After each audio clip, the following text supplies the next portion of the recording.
Welcome back to another episode of Christian Natural Health. Today, I'm excited to have Dr. John Tait with us. Dr. Tait is the founder of ORIGEN Orthopedics and Optimal Health, a medical practice that applies the principles of functional and regenerative medicine with the goal of helping patients lengthen the lifespan of their joints, while simultaneously improving their total health and quality of life. ORIGEN is the only orthopedic clinic in the region exclusively focused on non-surgical solutions. Dr. Tait has authored 3 books and has created 2 courses on his integrative regenerative approach to orthopedic care and optimal health.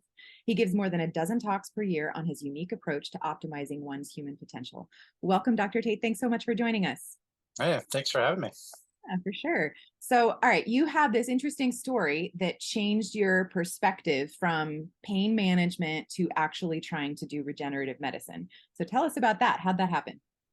Yeah, well, I'll condense this to the shorter version. So, as I approached my first year in medical school, I was an avid hockey player, Oh, okay. and I did a lot of heavy landscaping work that my parents told me was good for me. Uh-huh. And lo and behold, I herniated a disc in my back just before I was to enter medical school. Oh, wow. And so I kind of suffered through the typical treatments and wasn't getting better. And my spring break of my first year, I had surgery on my back. Um, Yikes. did great. A couple years later, re-injured the same disc. Went through the same rigmarole, second surgery. Right. Oh, Okay, so fast forward now to 2012. wow. Um, I was set out to do, I love hiking, I love being in the mountains, and we set up to do a charity hike, raising money for children's cancer research. Yeah. And so we begged, borrowed, and didn't steal any money from our friends to raise a bunch of money. We had about 30 of us out on this hike down in Patagonia area here near Tucson. Mhm. And I woke up that morning and had numbness and tingling in my leg again, Right. as I kind of knew from before. Uh-huh. And being the stubborn athlete I was, I decided I'm just going to do this hike anyways. Now, this hike was 26 miles. It was a marathon Okay. distance hike. And to make it even better story, we missed our last turn. So we ended up adding 4 miles to the end of the hike to get Wow. picked up and brought back into town. So what I did and what I learned being a stubborn athlete really pivoted my entire practice and career at that point because I was being told I needed another surgery potentially. And I knew enough at this point. I'd gone through all my training, 15 years of school and training and fellowships and everything else. Yeah. And I landed back in my practice and I was talking to my partner who was giving me the meds and giving me the cortisone shots and giving me these things and giving me the grim look of where this goes. Yeah. And I said, I don't know if it has to go there. Right. And I know I got time and I know more now. So Right. then I started just seeking kind of a different path, which led me into functional and regenerative medicine Yeah. and all this stuff now that I apply in my practice it's basically a self-serving practice for me. It's all the things I learned to get Right. myself out of that really sticky situation. And knock on wood, I just had my 11-year anniversary of that injury this week, Congrats. and I and mean, I'm assuming still you're all better. yeah, and Yeah. still haven't needed that surgery people told me I was gonna need. Fantastic. Yeah, that's really inspiring. So, okay, so then now you created this practice to help other people with all the things that you've learned. So, can you give us, like, you kind of gave us a rough idea, but what's regenerative medicine? What's integrative orthopedics? Give us definitions and stuff. Yeah, so regenerative medicine Mhm. is simply the process of rebalancing the body's innate ability to repair itself.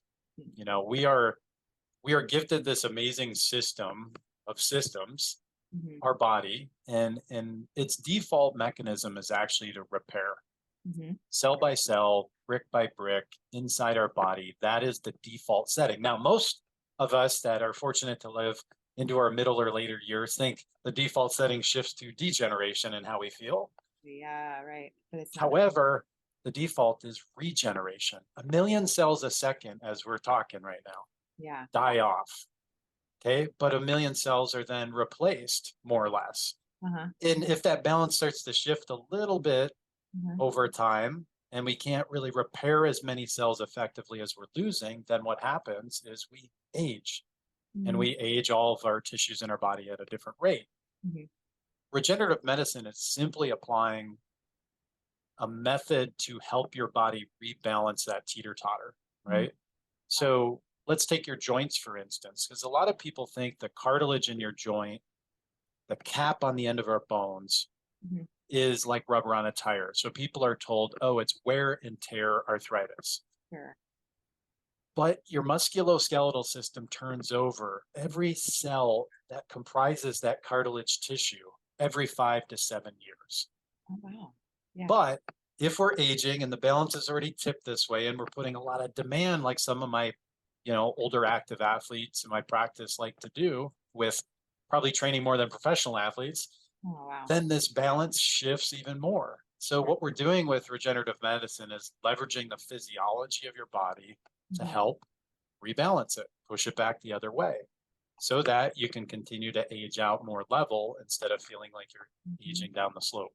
Yeah, that's awesome. So Yeah. give us some of the nitty gritty. What are some of the specific like approaches that you use? I know a couple of them, Yeah. but you tell me, you guide Yeah. that conversation, and then I'll ask more questions as we go. Yeah, well, very much as you think with patients, it's like, what are the core principles, the core physiology in the body that needs to be rebalanced so that the body isn't in this chaotic state, but Mhm. it's in a healing state, Right. right? It's in this reparative state. So you do this very well in your practice with all your patients. We walk people into this if that's kind of not like natural to them, to know like, hey, I tell people that the least expensive regenerative medicine tool I can give you and everybody listening today is Mhm. the gift of sleep, right? Yeah. So Good call. Yeah. if you give good regenerative restorative sleep every night, Mhm. that's when your body goes to work. I tell people it's like the crews that have been working years, it seems like, out in front of my office repairing the roads here, but Mhm. there's more crews active at night Mhm. because there's less traffic, there's less chaos, and they Yep. can put more attention on what needs to be repaired. Your Right. body's the same way.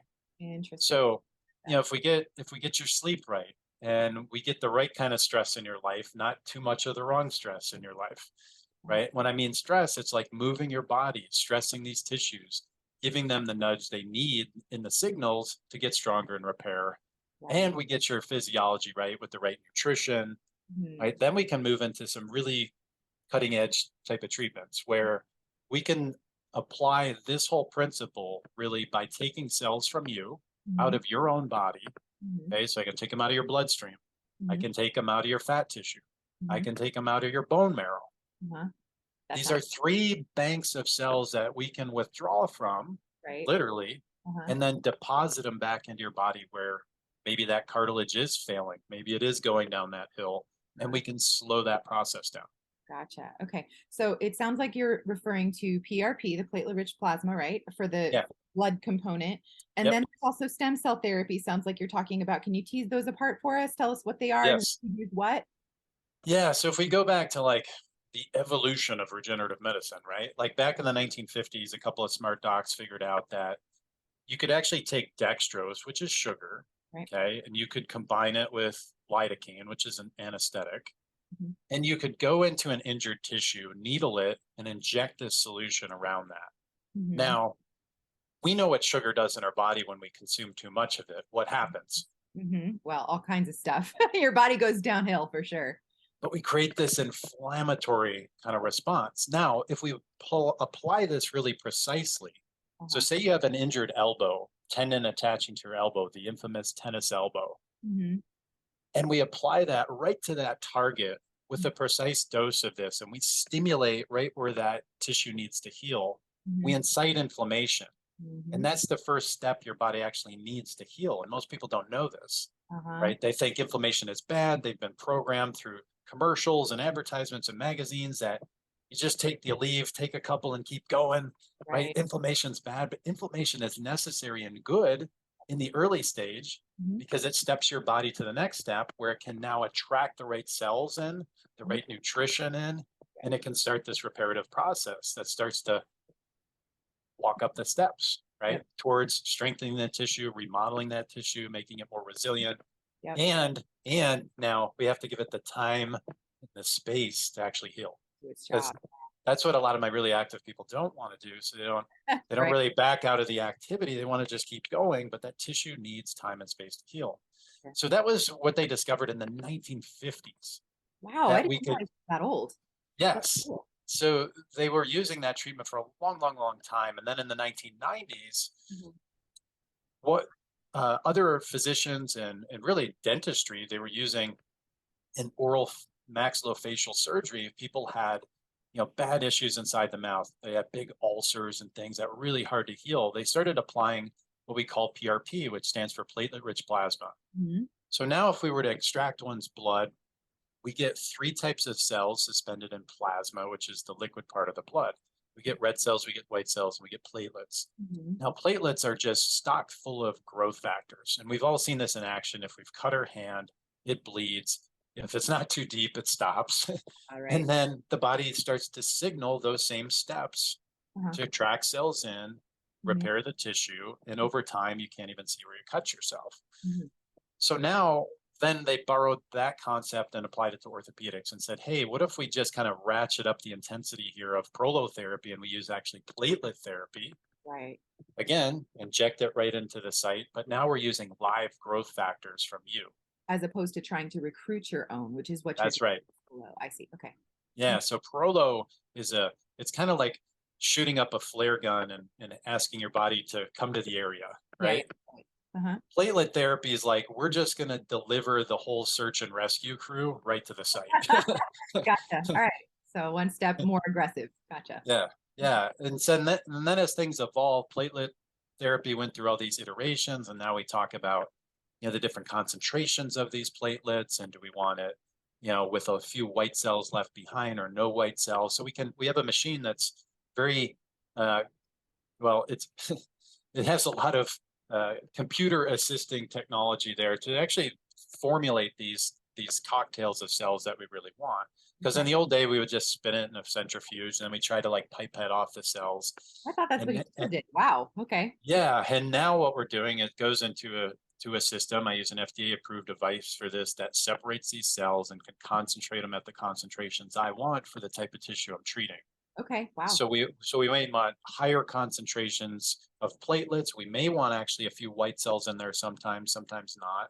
Right. Um, and so now just the precision of all this has advanced quite a bit from my training, Mhm. when we were doing this 11 years ago to now what we're doing. Mhm. It's pretty remarkable.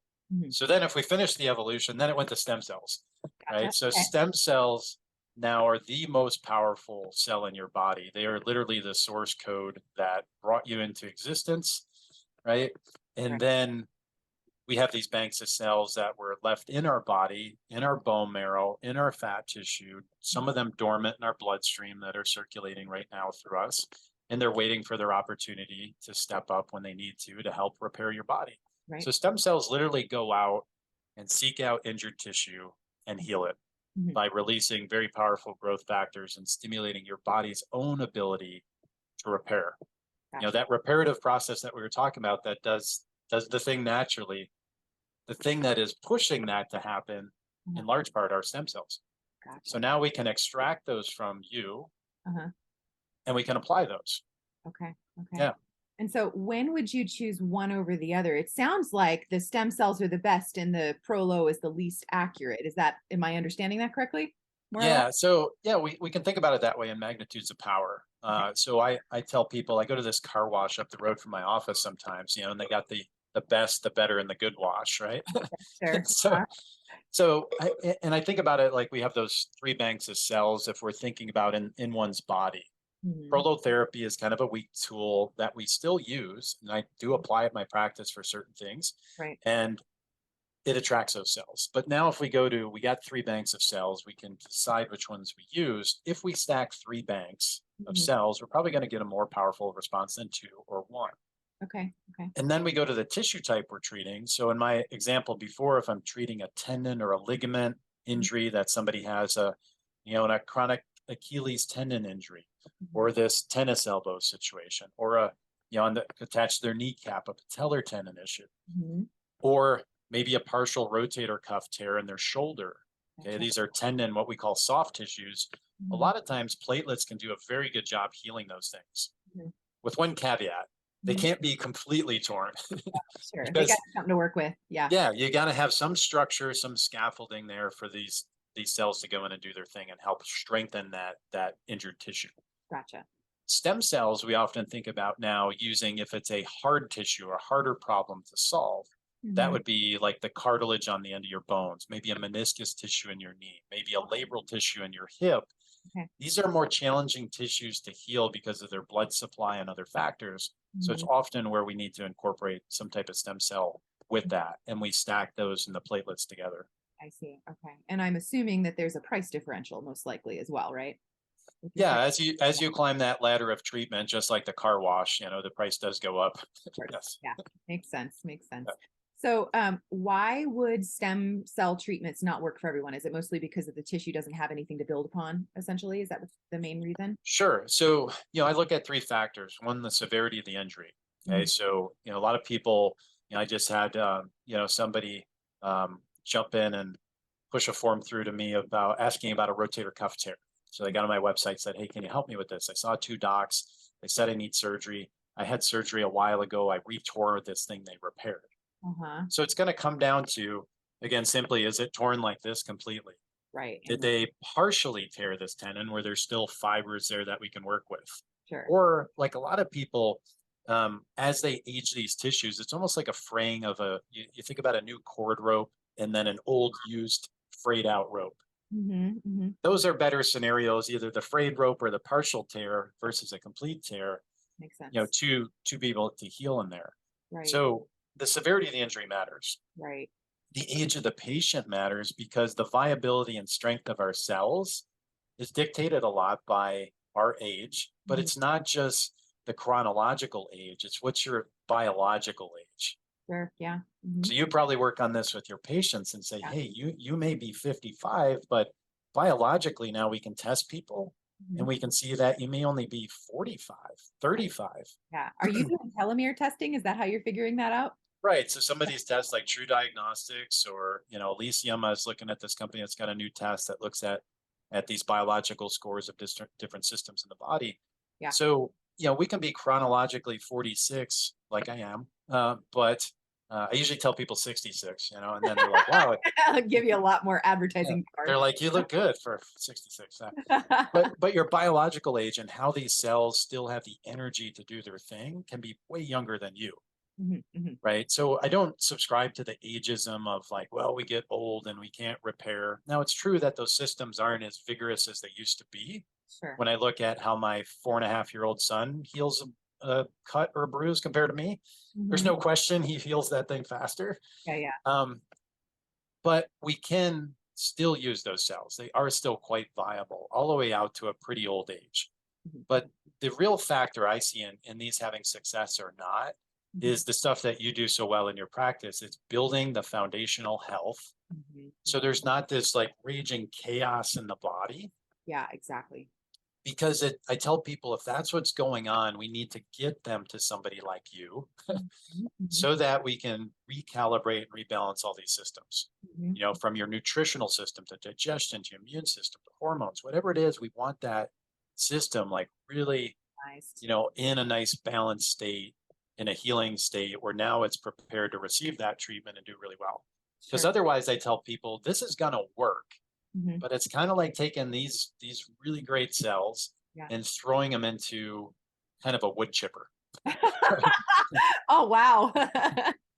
It means a lot of them are going to get ground up really fast. Yeah. Some of them will probably survive. Right. But we also want longevity in this treatment. Right. I want to get the patient better and get that initial result they want, but I want it to last. Yep. So really, this is where the, kind of the foundational, like integrative, take that you do and I think about with patients of like, got to get the rest of their body like really in a good state of health so that we can really give it this powerful nudge with the treatment. So that it can take it and run with it. Yep. Yeah. And so for preserving one's internal bank of stem cells, is that mostly just regenerative medicine doing all the foundational building blocks, or are there some specifics that people should know? Yeah. So, I mean, it's interesting because what we know, stem cells have a certain lifespan. They can recycle themselves and kind of like produce a new stem cell and go through these iterations, so many cell cycles, and then eventually the cell itself will die off. So it's the collective inputs over one's lifetime, right? What we call the epigenetic inputs, right? A lot of people, subscribe to the genetic code philosophy of like, well, I was given this set of genetics, and That's your you destiny. know, that's my destiny, and everybody in the family got this, and I'll probably just get it in time. And now what you and I know and what science shows us now is it's maybe as little as 10%, Hmm. 20% maybe. But I'm reading a book right now where they say it's really probably closer to 10%, Crazy. Yeah. which means 90% of how our genetics express themselves into diseases over time, or how our body utilizes these stem cells faster or slower, Uh-huh. right? And because again, if it's trying to repair a lot of chaos in your body all the time, Right. it's utilizing those stem cells quicker. Yep. If we've kept things pretty chill for most of our health, our life and our health, Yep. we're going to have bigger reserves of those stem cells the later we get into our years. That makes sense. What's the book you're reading right now? I'm curious. Oh, it's Mark Hyman's latest book, Young Forever. Yeah, Okay. Excellent. yeah, Very cool. yeah. So, So he's kind of referencing a lot of things in this book, but again, it's applying all these principles that he touches on a little bit of what I do, a lot of what you do, and naturopathic medicine, functional integrative kind of approach to this. Network systems medicine is what we call it now. How do we look at all these systems in the body and how they're all networked together? And it's yep. just like a network. If you have a Wi-Fi in your house, right? There's all these things running on the network, but how are they all running on the network in harmony? Exactly. Exactly. Yeah. It's not piecemeal like a lot of traditional medicine tries to do to separate your body into one segment and another. They're all very interconnected for sure. Right. And the core of this, like when we look at the root cause of most disease patterns, whether it's arthritis, Mhm. whether it's, thyroid dysfunction, metabolic, blood sugar regulation, the when those disease processes are in motion, there's this inflammatory component to it all. And if we look to really get to that root cause and work on that, we Mhm. kind of don't have to work on all the individual diseases. You know this in your practice. Absolutely. You get the core systems of the body back online and Yeah. functioning in harmony, and disease kind of disappears. Exactly, exactly. I remember when I first started naturopathic school, I thought that I was going in for essentially green allopathy, which is where you give an herb that will treat a symptom, but it'll have fewer side effects than the drug. And then Yes. I had this intensive at the very beginning that gave this fabulous analogy, which was if you have a swamp where there's tons of mosquitoes there, there's two ways you can make them leave. You can try to kill them individually, every single mosquito, or you can drain and aerate the swamp and the mosquitoes will leave. And I thought, oh my goodness, I just found the Holy Grail. Everybody needs to know this. Yeah. But yeah, absolutely, you're right. So you don't have to always go after each individual thing. If you make the person healthy, then a lot Yes. of things vanish. Yeah. Yeah. And it's a challenge, I think, the way conventional medicine has it operating and how it trains Hmm. conventionally trained physicians to think about it as, Right. hey, there's this narrow focus of specialty that you live in, and this is somebody else's job, and that's somebody else's job. Right. Yeah. So it's challenging because when I fix one's knee in my practice by applying these principles, or their shoulder, Yeah. then they're like, naturally, can you fix all these other things with me? And I say, well, Right. I'm not trained to do so, but I'm not practicing medicine either. Yes, we can coach you more deeply in these principles Sure. Yeah. that can start to probably have a dramatic impact on these other things if you're carrying, early or full-blown disease patterns that you're on meds for, and you would really like to get away from that in time. It's just now being more intentional, more intensive, and more consistent about those practices to restore the balance of your health. Yeah. Yeah. Absolutely. Absolutely. So, speaking of books, tell us about yours. Which Yeah. ones and what are they? What are they about? Well, so I've done a few different ones over the years. So I've done some real short form content books because unlike the shelves I have surrounding me, because I just love having books around me as I look around my office. Mhm. Some people just like shorter, like kind of nuggets of information. So like the most recent one I wrote was really 3 reasons doctors never get surgery. Fascinating. That's an intriguing title. Yeah, and it's really talking about a lot of what I just shared, because a lot of people have, this like, oh my God, I'm like, this is probably going this direction, and I just think the only way this ends up is surgery, and that's a reason that's almost always false 70% of the time or Mhm. more. When Right. people walk in, I say, no, this can be solved without surgery. There Hmm. is a time and a place for it, Sure. But I go through some of these reasons that people just haven't gotten to a different source of information or a different practitioner trained differently with different uh, tools and treatments to offer them that it may not land in surgery always. Right. Um, so that was the most recent one I had fun doing. And then I've written some other ones like, you know, 5 exercises, never to do if you want to keep your knees beyond 50. Um, Nice. and the longer form ones that I've done really are more like I did an intensive kind of consumer guide Mm. to this area of regenerative medicine or stem cell therapy. So when people are out looking and trying to determine, if you're in Tucson, great, come see me. If you're not in Tucson, great, come see me. Sure. But if you're looking to say, hey, my friend, I heard about this, I'm exploring it in my area, I want to know, is somebody really trained up in the latest to apply these regenerative medicine treatments with a high level of skill and expertise? There's some things you really need to look for in those practices, the training of the individual doing it. Right. And so we kind of did like a consumer guide because this was a little bit more problematic a few years back because this whole area really exploded with stem cell therapies being offered in a lot of different types of settings by a Mm. lot of people that were really underskilled or underqualified to be providing it. Yeah. And it's a big part now in why the government is very aggressively regulating this space Oh, so are that so they put out a lot of regulatory policy and we're fully compliant with the FDA and what we do in my office. And some offices weren't. They were selling people snake oil Mm. and they weren't high ethics type of practices. Right. And so we needed to write a guide at that time to say, look, you need to be looking for these things. Don't get into a practice where they don't do these things because you're probably not going to be well taken care of. Sure. Yeah. And the longest form book I wrote, because I'm right now outlining my new, I guess, updated new book. I don't Yeah. know when it's going to finish, but the first one I wrote was while I was recovering from my injury in 2012. Mhm. And as I started to learn things that were just natural to you in your training, but weren't naturally trained into us in my type of training, even though I'm a DO, I'm a doctor of osteopathic medicine, Yeah. and we had much more holistic thinking Mhm. in how we were trained to work with patients and these systems of the body. Mhm. It wasn't the same. And we got very, very little education in nutrition. Maybe Wow. a couple hours of our entire medical school was teaching us how nutrition actually impacts the body, It's crazy. Wow. which is everything to how the body actually thrives, right? Sure, yeah, it's just nuts. So as I was learning this stuff coming out of my injury for the better part of that year in 2012, Mhm. I was scouring articles and books and learning about functional medicine and nutritional, medicine is what it was. Yeah, yeah. What are these things I could be taking, ingesting, modifying what I eat to lower inflammation, to Mhm. stimulate more healing, Yeah. to get my body the fundamental building blocks it needed to heal. So that was really my first long form. I wrote it to be about a 20-page guide at the start that I Uh-huh. could give patients in my old pain practice I was working in to say, Right. hey, you should really try some of this stuff. It's really working for me. It Sure. could help you not take your Motrin or Aleve or these other pain meds. Exactly. And I was just in the wrong environment where unfortunately a lot of patients Yeah. didn't want to do that work. Yeah. Yeah, you have to It, find people with a buy-in who are willing to go that. yeah. So Mhm. as I continued to learn, I continued to write, and it became like 200 pages in time. So I Mhm. kind of self-published it, but it's a 200-page book.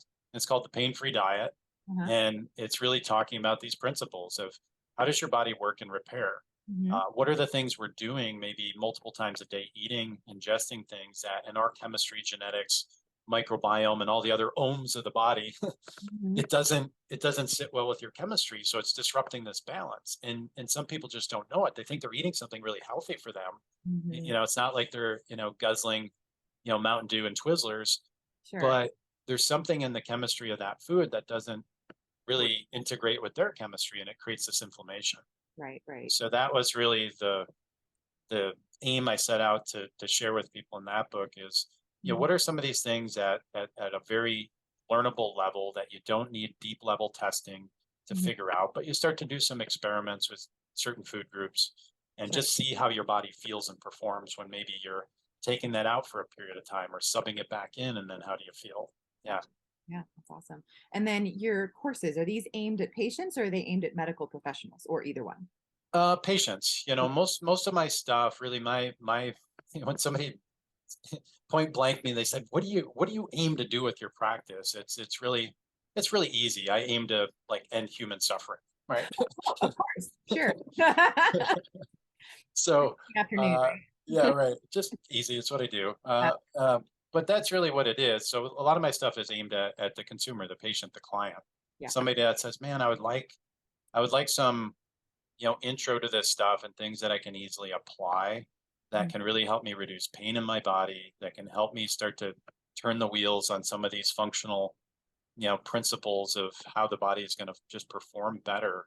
And so the one course that I like the best, because it's kind of our entry level course, it just gets so many light bulb moments for people. It's just called The Path.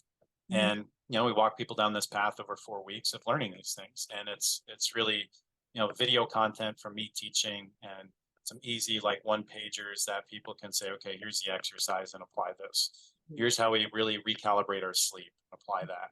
Gotcha. Here's how we think about hydration, and just, it's the simple principles that always come through. If we get these simple principles in place and we do them consistently, like really good things happen in the body.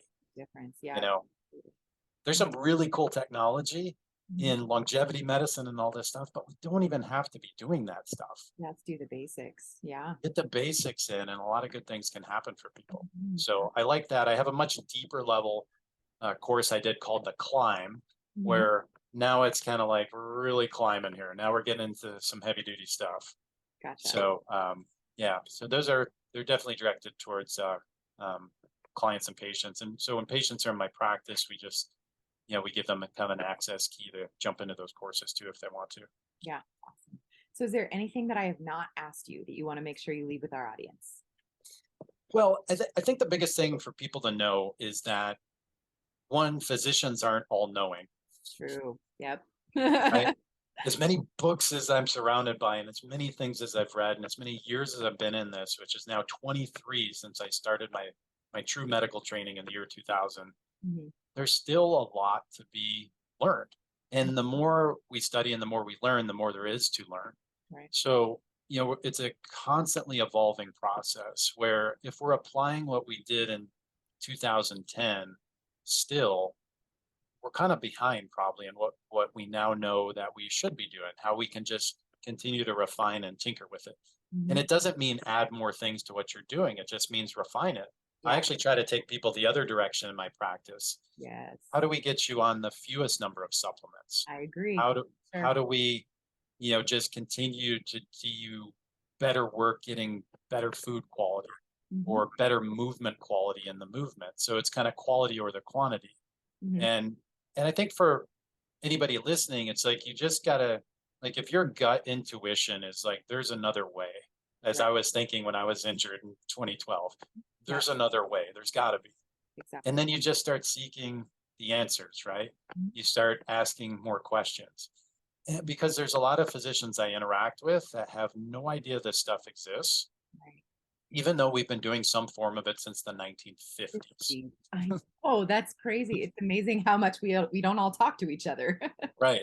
But if you were to say this to a friend that's not knowing, Sure. okay, if somebody listening to this, then as they're listening, they park their car to meet their friend for lunch, and they go and say, hey, I listened to this really interesting doc with Dr. DeVille, and he takes blood out of your body and shoots it into your knee and it helps you heal. They'd be like, you're insane.